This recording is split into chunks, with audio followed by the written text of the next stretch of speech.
నమస్కారం శ్రీధర్. నమస్తే అండి. సార్, ప్రతి స్టూడెంట్ ఫేస్ చేసేది ఒక ఫేజ్ ఉంటుంది. దానికి ఈజీ క్వశ్చన్స్ని కూడా కొన్నిసార్లు వదిలేసి రావాల్సినటువంటి పరిస్థితి వచ్చేస్తుంది.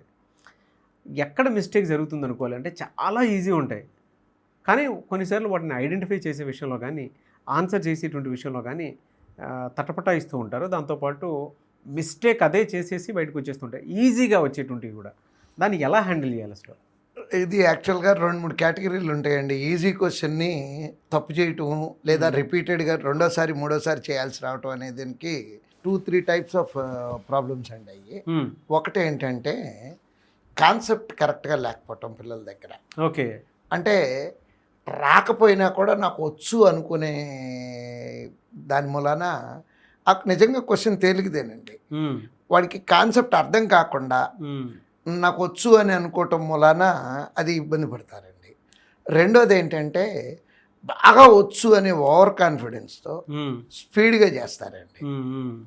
ఆ స్పీడ్గా చేయటం మూలాన అది వచ్చిన క్వశ్చను తప్పు అవుతుంది. ఆ తప్పు అయిన ఆన్సర్ అక్కడ ఉంటేనేమో ఒక రకమైన నష్టం, తప్పు వచ్చిన ఆన్సర్ అక్కడ లేకపోతే ఇంకో రకమైన నష్టం. ఎట్లా అంటే మీరు క్వశ్చన్కి ఆన్సర్ చేశారు, 15 రూపీస్ ఒరిజినల్ ఆన్సర్, మీకు 10 రూపీస్ వచ్చింది. 10 రూపీస్ అనే ఆన్సర్ అక్కడ ఉందనుకోండి, ఒక రకంగా దొరికిపోతారు. ఎలా దొరికిపోతామో రావాల్సిన మార్క్ పోతుంది, వచ్చినట్లో నుంచి 0.25 నెగిటివ్ పోతుంది. అంటే 1.25 మార్క్స్ నెట్ లాస్ అవుతున్నారు. అదే అక్కడ లేదనుకోండి, మళ్ళీ చేస్తాం, టైం లాస్ అండి. సో ఇక్కడ మనం ఐడెంటిఫై చేసుకోవాల్సింది ఏంటంటే, అట్లా రెగ్యులర్గా ఈజీ అనే క్వశ్చన్ కనుక మనకు తప్పు అవుతూ ఉంటే కాన్సెప్ట్ కరెక్ట్గా ఉందా లేదా అనేది మనల్ని మనం మోసం చేసుకోకుండా ఎవాల్యుయేట్ చేసుకోవాలి.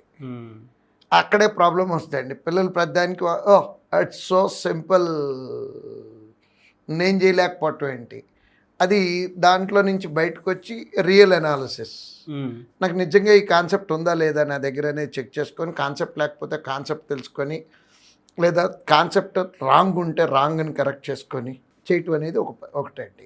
రెండోది స్పీడ్ మూలాన తప్పు అవుతాయండి క్వశ్చన్. ఆ స్పీడ్ మూలాన తప్పు అయిన క్వశ్చన్ని గుర్తుపెట్టుకోవాలి గట్టిగా. మీరు ఫలానా మోడలు నాకు రెగ్యులర్గా తప్పు అవుతుంది అని గుర్తుపెట్టుకొని ఎగ్జామ్లో అది కనపడినప్పుడు, అదేదో సినిమాలో కంట్రోల్ అని కొట్టుకుంటారు చూడండి హీరో, అట్లా 2 దెబ్బలు కొట్టుకొని స్లో డౌన్ అవ్వాలనుకొని 2 సెకండ్లు ఎక్స్ట్రా టైం కనుక దానికి ఇస్తే మళ్ళీ తప్పు అవుతుందండి. కానీ కొద్ది రోజులు అలా కనుక ప్రాక్టీస్ చేస్తే మళ్ళీ మీ నార్మల్ స్పీడ్ మీకు వచ్చేస్తుందండి. సో ఈజీ క్వశ్చన్ ఈ రకంగా తప్పులు అవుతున్నాయి అనుకుంటే హ్యాండిల్ చేయాల్సిన విధానం ఇదండి. ఇంకోటి ఏంటంటే డూ ఇట్ మోర్. గోదావరి జిల్లా వాళ్ళ భాషలో మాట్లాడాలంటే ఎత్తిపోయిటు అంటారండి. అంటే రెగ్యులర్గా ఒక మోడల్ తప్పు అవుతుంది, అట్లాంటివి ఒక 50 క్వశ్చన్లు తీసుకొని చేసేటివేనండి. Do it more. దాంట్లో ఆ ఈజీ క్వశ్చన్ తప్పు అవ్వకుండా బయటపడవచ్చండి. 3 విధానాలు: కాన్సెప్ట్ మిస్టేక్ ఉందా చూసుకోవటం, ఉంటే కాన్సెప్ట్ నేర్చుకోవటం, స్పీడ్ మూలాన పోతే స్పీడ్ తగ్గించి చేయటం, నెక్స్ట్ డూ ఇట్ మోర్. ఆ మోడల్ని నంబర్ ఆఫ్ ప్రాబ్లమ్స్, అదే మోడల్ ప్రాబ్లమ్స్ తీసుకొని రిపీటెడ్గా చేసేయటం.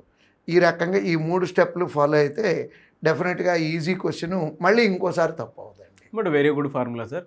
ఆ 3 కనుక మీరు ఒక పేపర్ మీద రాసుకొని మైండ్లో ఎప్పుడు ఎగ్జామ్కి వెళ్ళినా కూడా అది మైండ్లో పెట్టుకొని దాని మీదే ఓకే ఇలా ఉంటే బాగుంటుంది అనుకున్నటువంటి ఆలోచనతో రాయండి, ఖచ్చితంగా సక్సెస్ అవ్వడానికి అవకాశం ఉంటుంది. But it's a formula.